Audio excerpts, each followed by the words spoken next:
Good afternoon and welcome to Superscreen News at 12, reaching you live from Lagos. My name is Olamide Onwoka. Many thanks for joining us. President Muhammadu Buhari says the killings in some parts of Nigeria would soon come to an end as his administration is working hard to find solutions to them. The president's assurance followed fresh attacks by Fulani herdsmen on Tuesday night, during which 10 persons were killed, while many others were injured in Logo and Ukum local government areas of Benue State. According to a statement by the Special Advisor on Media and Publicity, Femi Adesina, the president spoke while receiving the Archbishop of Canterbury, Justin Welby, in London.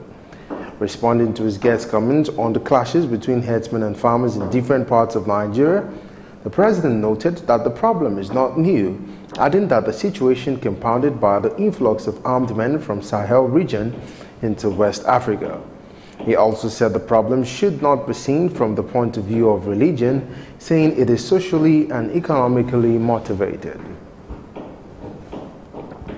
Ijaw Youth Council (IYC) has called on the federal government to drop all corruption charges against former Niger Delta leader Ekumokpolo, also known as Stampolo. In a statement signed by the IYC president, Eric Omare, the group lamented the non-implementation of a 16-point demand presented to the federal government during a meeting to stop attacks by the Niger Delta Avengers, particularly the demand for the relocation of headquarters of all companies operating in the region. IYC, while hailing President Muhammadu Buhari over the commencement of academic activities at the Maritime University, urged the federal government to mobilize contractors working at the permanent site of the universities to enable them go back to the site. The alleged closed-circuit television footage (CCTV) of the Offa bank robbery has surfaced.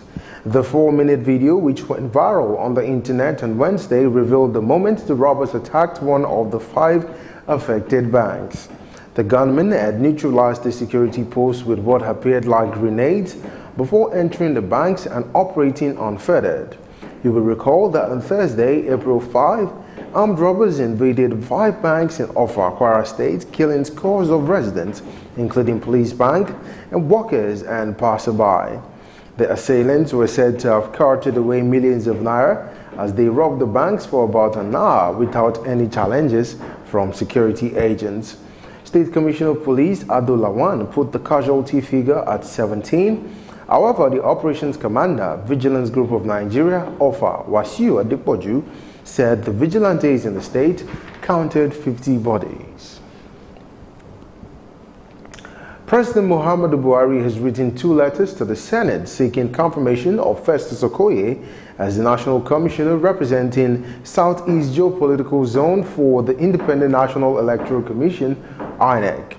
In the separate letters read to the House by Senate President Bukola Saraki, the President in the second letter sought the confirmation of 23 nominees from different states as commissioners of the National Population Commission, NPC, as well as confirmation of 2 nominees as non-legal practitioner members of the Federal Judicial Service Commission. The distinguished Senate President requests for confirmation of appointment of 1 National Commissioner for the Independent National Electoral Commission. In accordance with the provision of Section 1541 of the 1999 Constitution of the Federal Republic of Nigeria as amended, I write to forward to the distinguished Senate the name of Barrister Festus Okoye for confirmation as National Commissioner representing Southeast Geopolitical Zone. While hoping that this request will receive the usual expeditious consideration of the Senate, please accept, Mr. Senate President, the assurances of my highest regards. Yours sincerely, Muhammad Buhari. In accordance with provision of Section 1541 of the 1999 Constitution of the Federal Republic of Nigeria as amended, I write to forward to the Senate for confirmation the following names of 23 nominees representing their respective states at the National Population Commission. Nwani Johnny Wabusi, Abia. Dr. Clifford T.O. Zira Adamawa, Mr. Chidi Christopher Ezioke, MNI, Anambra, Barrister Isa Audu Baratai, Bonu, Navy Captain Charles Inyam Ogwa, retired, Cross River.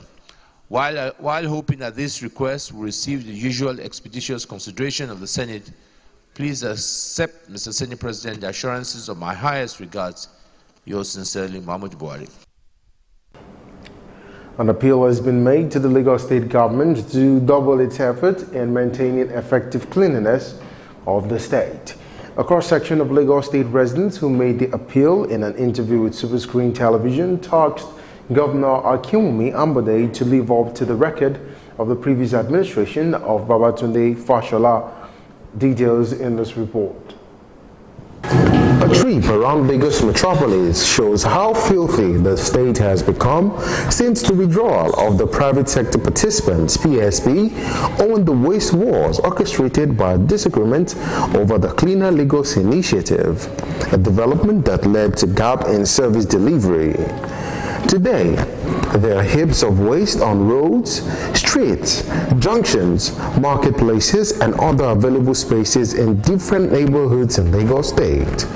Reacting on this development, these residents attributed the cause to poor the discharge of the Lagos State management and charged the Lagos State Governor Akinwumi Ambode on immediate solution that will rid the state of dirt. Lagos State is not a good place to talk of when it comes to cleanliness. And judging by what it used to be, especially during the time of the past administration, Lagos seems to be cleaner than what it is now. And we thought this government would have improved on what was there before. But the reverse is the case. In terms of cleanliness in Lagos, I think Governor Ambode needs to do a very tough job.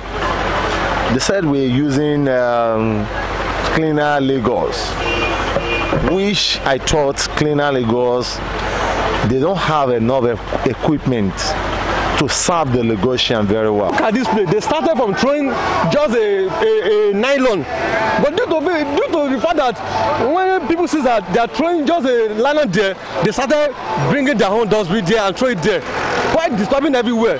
What to say the facts in terms of cleanliness is not well managed. We don't see them working.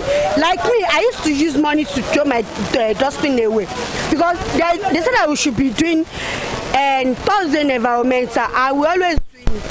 After the training, we don't see them come and back to get.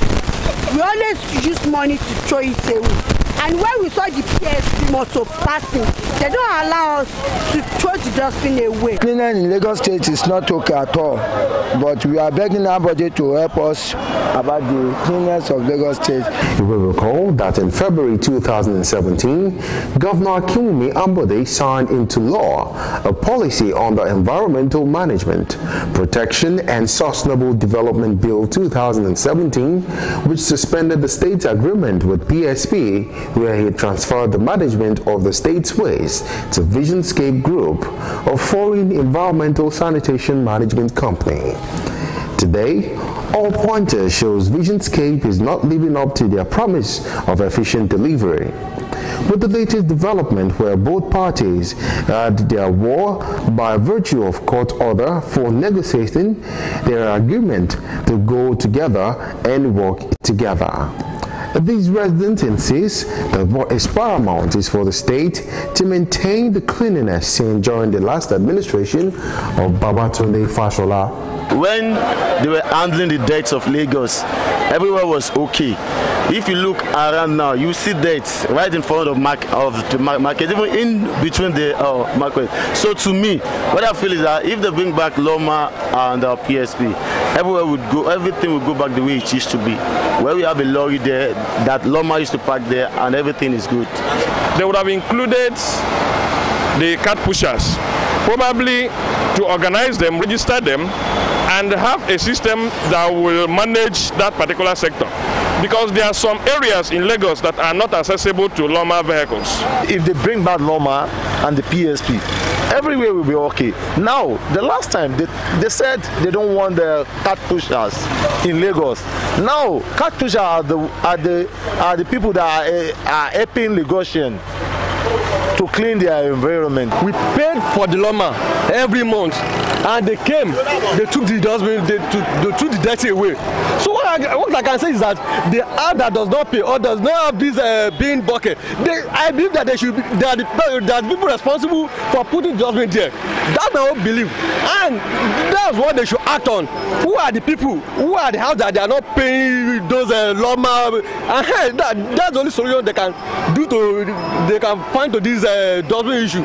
Worthy of note is that the resolution of both parties to work together will see PSP referred to as the waste collection operators and will be paid for their services, while Vision Scope Sanitation Solution will work on developing infrastructure that will facilitate effective integrated waste management system. The court documents filed by U.S. banking giant JP Morgan Chase has revealed the Nigerian official who authorized payments of $875 million to accounts linked to a former Nigerian oil minister in the fraudulent Malabu deal. The fresh details are contained in a fresh claim filed by the banks to counter the massive claim for damages filed by the Nigerian government in 2017.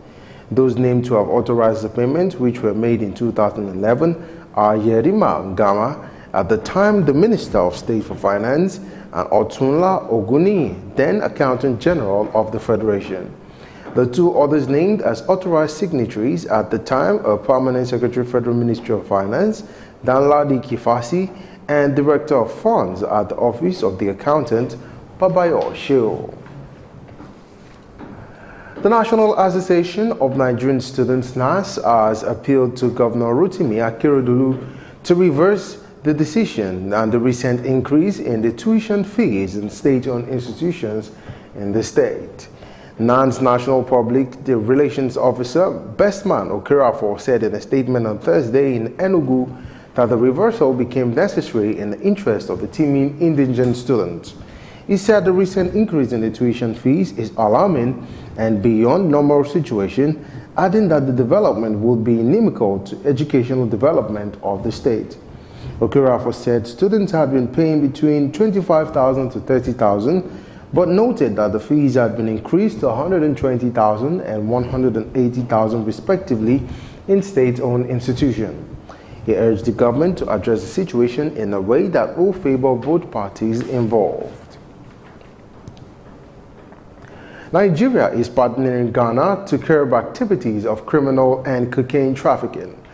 Program Coordinator of the United Nations on Drugs and Crime, Marco Texera, made this known during a meeting between delegates of the two countries in Abuja.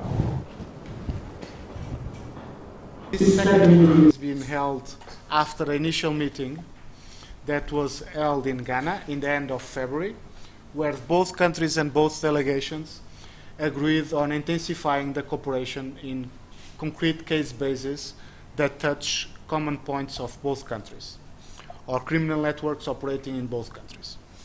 In terms of context, this is part of the efforts that both Nigerian Drug Law Enforcement Agency, Narcotic Control Board from Ghana, and Ghana Police Services, the Criminal Investigation Department, are doing to curb the threats associated with drug trafficking that affects both countries. It was decided by both delegations that the responses could not be a pure national-led responses, but should be based in the common efforts between the two countries and the three organizations or institutions present in here. On his part, NDLEA Director of Operations Olubenga Mabo said the alliance of both countries is a move to address a common threat, just as all the stakeholders vowed to make the collaboration work. We have a lot to share with our colleagues from Ghana, and we are determined to narrow the space for the criminal, because if we cooperate, there will be the criminals that will want to avoid Nigeria to go to Ghana will be checked. Criminals that want to escape from Ghana and come to Nigeria will be checked, because we'll be exchanging intelligence and we'll also be having joint efforts to thwart their activities. We want to make our sub-region a safer place. And, you know, the criminals work with cooperation and networking. And to overcome them, you must also work in the same manner and procedure. Drugs actually are the main fuel to a lot of criminal activities in the world over. Talk of terrorism, arms deal, and all the crimes have elements of drugs in it, because of the fast means of making money in the drug trade. So what we're going to do, and what we started doing in our main meeting here, is to make strong the collaboration between Ghana and Nigeria with the help of UNODC to make sure we fight these criminals, preventing them from gaining from their drug trade, and to make our world a safer place. Funded by the European Union and implemented by the United Nations on Drugs and Crime in preventing criminals from gaining transnational ground in the world.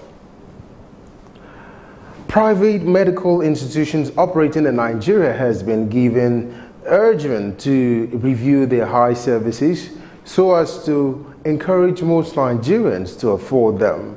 This appeal was made by the wife of the President, Aisha Buhari, during a courtesy visit by officials of the Association of General and Private Medical Practitioners of Nigeria. The First Lady, who observed that many Nigerians who do not have access to public health services resort to private hospitals, said the bill is very expensive and has implications on not just the patients but the nation's health indices. She also solicited for better working conditions for the practitioners so that patients are encouraged to remain in Nigeria. We're watching Superscreen News at 12. We'll take a break now. When we return, we'll take some business stories. Stay with us.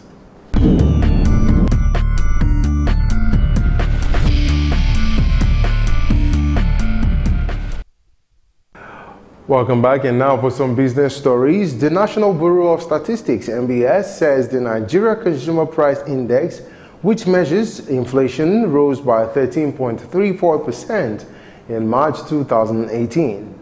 According to reports, the Bureau said 13.34% rate for March is 0.99% point less than the 14.33% recorded in February. The report also confirmed that the March made it the 14 consecutive months the country would be expressing slowdown in inflation. The Federal Executive Council, FEC, yesterday approved 61.464 billion naira for roads, dredging of seaports, and building of houses.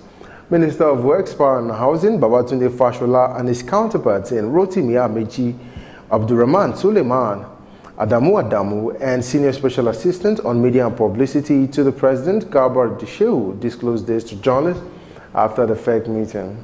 Amechi said the council approved 13 billion naira for the dredging of Scrabbles Warri Seaport and the replacement of bad navigational aids, while Fashola said his administration got approval for 3 contracts. Now, report says Nigeria's debt service cost and refinancing risk will rise with issuance of $2.5 billion in the Eurobond in the first quarter. Fitch Ratings, who disclosed this, said borrowing in foreign currency in national markets also exposed sovereign to foreign and foreign exchange refinancing risk and a potentially higher debt growth. It also said weak public financial management could increase the challenge of transitional from concessional to commercial funding. Still talking business, there was confusion among stockbrokers following conflicting signals from the capital market authorities on the status of trading on the shares of Owando PLC. Report says the Securities and Exchange Commission had issued a technical suspension on the shares of Owando before lifted 3 days ago to effect that the regular price movement resumed on the shares today. However, the stockbrokers were stopped by the Nigerian Stock Exchange from effecting the directive midway into trading indicating that the exchange had reversed its earlier decision on the lifting of suspension. A letter indicating the NSE's earlier position showed the NSE had notified Ayotola Jagun, the company's secretary, of the resumption of normal trading activities on Oando shares. Market sources, however, confirmed that the shares of Oando PLC remain suspended, though no further reason was given for the continuous placing of the company's shares on technical suspension. We will take a break now. When we return, we'll take some foreign stories and some sports news. Stay with us.